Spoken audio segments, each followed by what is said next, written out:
Good afternoon, everyone. How are you doing today? I hope you are good. I hope you are keeping safe. Welcome back to chess class,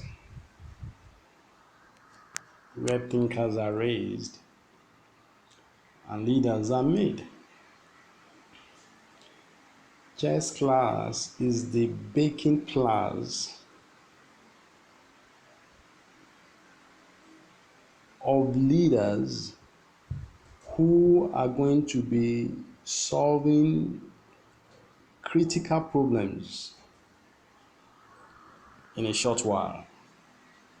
So it's a class where thinkers are raised and leaders are made. Remember, as we often say, that thinkers, and I mean creative thinkers, are leaders. And you know that if you are not a thinker, you will be a stinker. Only those who are thinking keep rising, and those who are not thinking keep stinking.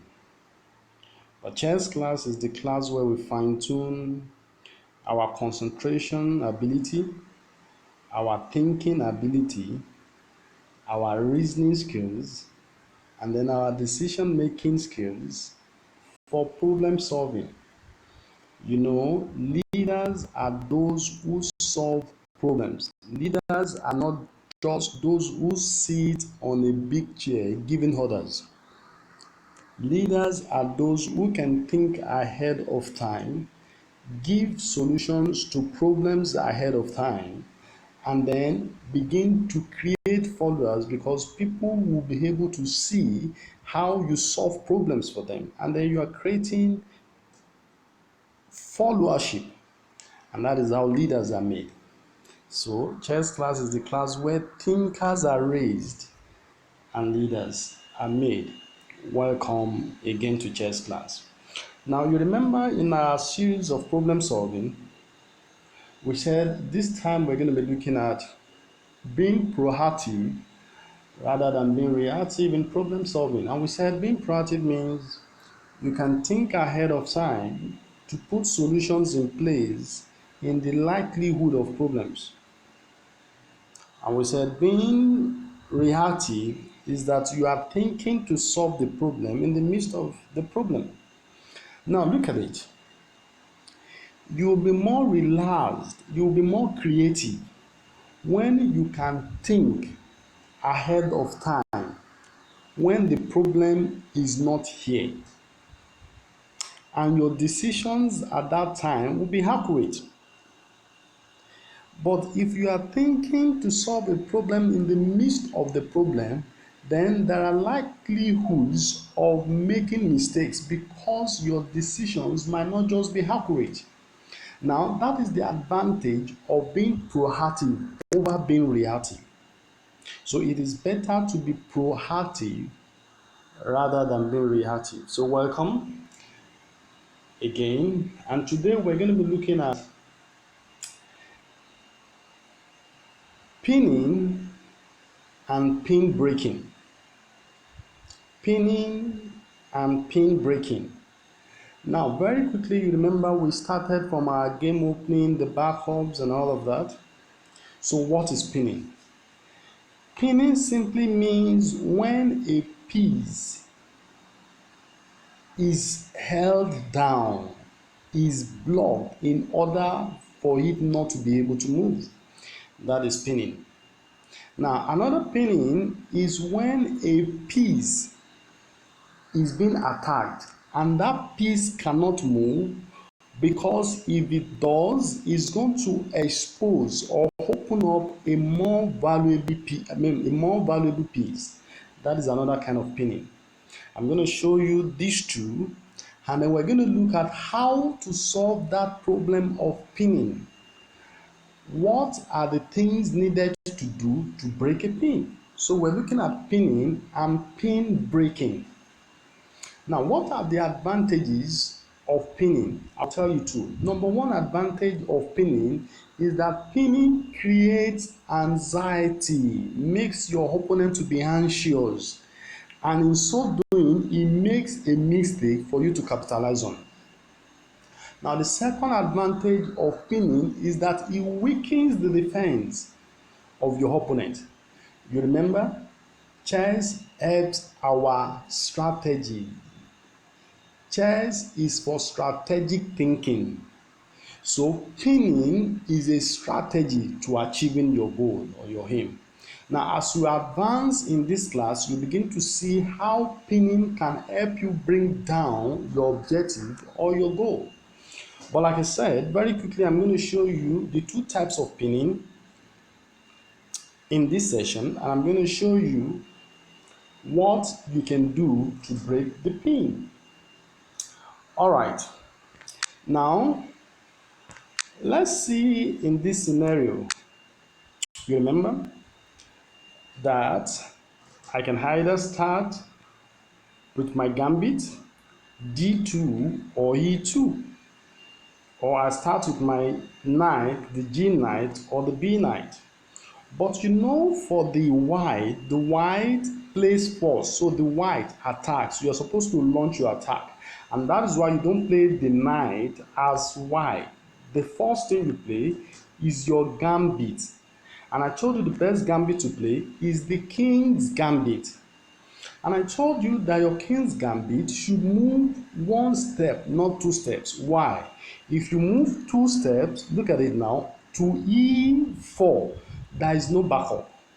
But if you move it one step, e2 to e3, there are backups.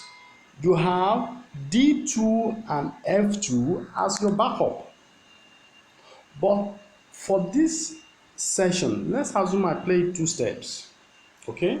Let's assume I play two steps. And then I have, for the black, playing these two steps. Now, this is a kind of pinning. This is a kind of pinning. Now, e4 cannot move, e5 cannot move. The two of them are on that spot because they are pinned. Their path is blocked, so they can't move. Now, that is one example of pinning. Now, how do you break this kind of pinning? I'll show you. How do you break this kind of pinning? Now, you must be creative in breaking this kind of pinning. Now, if I'm going to break this pin, I can break this pin with my pawn, but you must be strategic. You must be able to think ahead of time. Now, let's assume I play this. I play these two steps because I want to break that pin. Now, let's say this black, you remember the pawn can take diagonally like the bishop one step. Now, this pawn takes this pawn away. Can you see? Now, the two of them are free. The two of them are free. D4 is free, E4 is free. D4 is free, E4 is free. I have been able to break that pin. Now, I strategically position that my pawn so that it can be captured because I have a backup. Now, can you see the place of backup? Now, what is the backup? D1. Now, my D1 can either move diagonally straight to H5 or take the pawn. But the reason why I played that pawn was for me to take back so that I can balance up. That is how to be proactive. Now, I've achieved my aim. What are the aims? I've broken the pin, all right? And then I'm free. Secondly, I was able to capture back and reclaim my pawn and my pawn that was stolen or that was captured. All right, now this is a kind of pinning and this is a kind of pin breaking. Now I'm going to show you another kind of pinning. I'm going to show you another kind of pinning. Now let's assume I play this.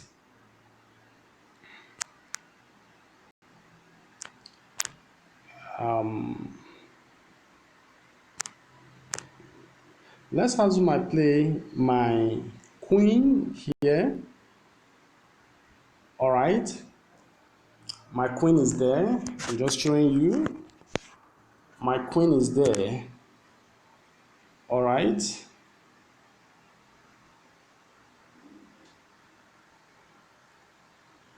Now, you know the queen on f6 should take my queen. Or let's assume I do it this way. Now look at it. Let's assume I have this.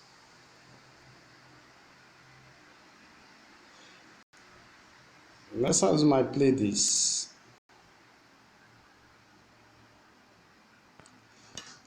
I'm gonna play my knight. Let's assume I play my knight here. Okay. I play the knight there. Okay. Now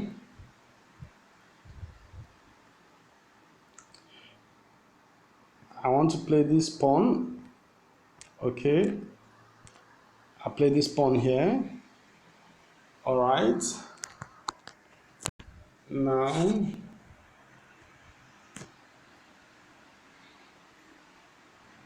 let's assume I play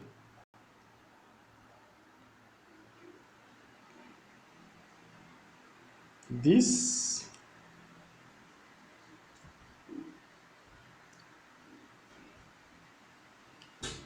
I play this here.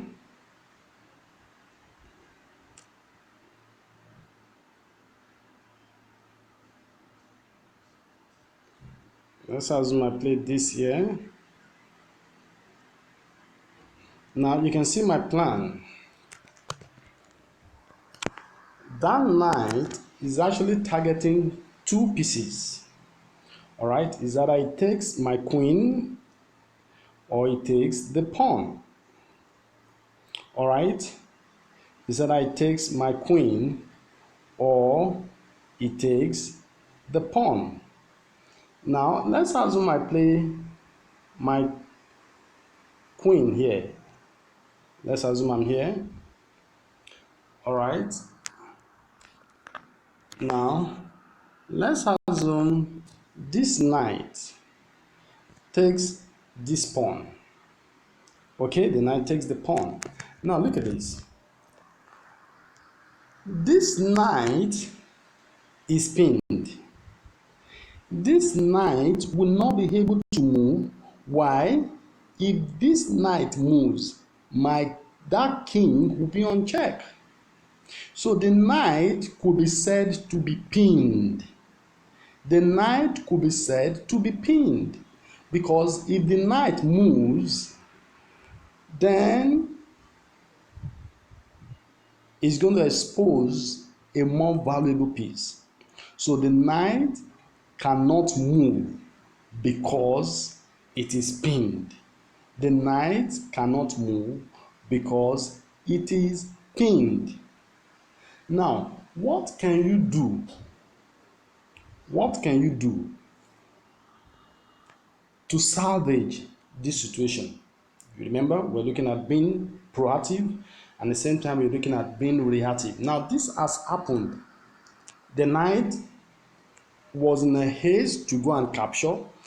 Now, the knight is pinned. The knight cannot move because if it does, the king is going to be in danger. So, what can you do? Now, let's assume I play this knight. All right. I play the knight. Now let's assume my queen.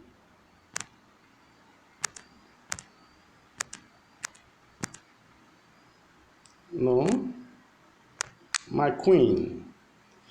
Let's assume my queen. Let's assume my queen comes here.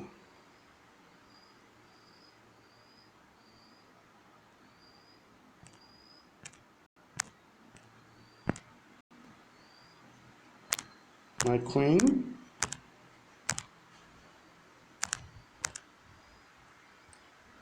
Not the king.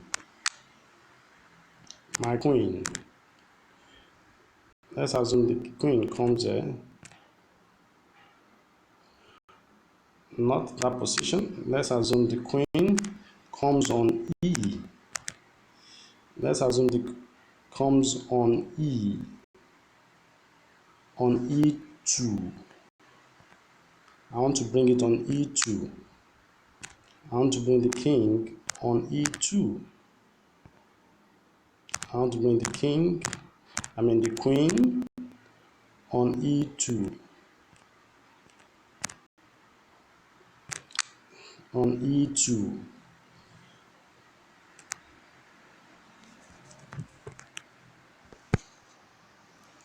I'm bringing the queen on E2. I just want to show you how our pinning can also be related to our backup. I think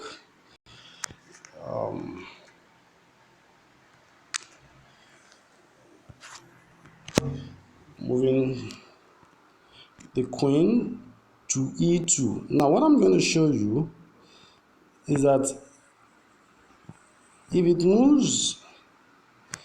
my queen moves to E2, okay, if it moves to E2, now what it has done is that it has protected the queen while backing up for the knight. That is one way to solve problem. You don't solve problem creating another problem. You solve problem creating more opportunities. Now, let's assume my queen takes this knight.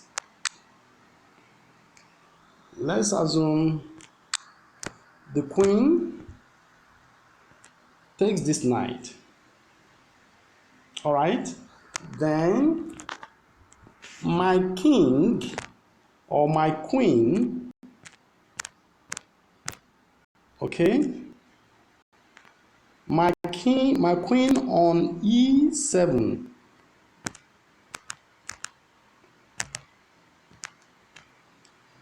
Okay. Let me shift it to where so we can see it. Now, my queen on E7 can take this queen and then putting the king on check. Can you see? Putting the king on check. Now, you have been able to solve that problem, creating opportunities. You don't solve problems creating more problems.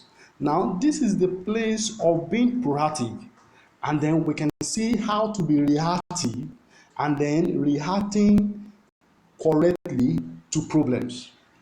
And then you can see the linkage or the linking between our game opening, our pinning, and of course the backups. All right. Thank you so much for this class. I'll see you next time. But before we go, we have seen the place of pinning, we have seen the place of game opening, and of course, the backup. We saw how my queen came out to protect or to block the king while providing a backup for the knight. Now, that was able to give us what we have now, from critical reasoning to foresight. I have a vision, I know what I want to do, and then I worked out the plan to take decisions, and this is the result of the decision. So every time we solve problems, We don't solve problems to create more problems. We solve problems to create opportunities, even while we have solved the problem. And that is one good reason for being proactive and, of course, rather than being reactive. Thank you so much. I'll see you next time. Thank you.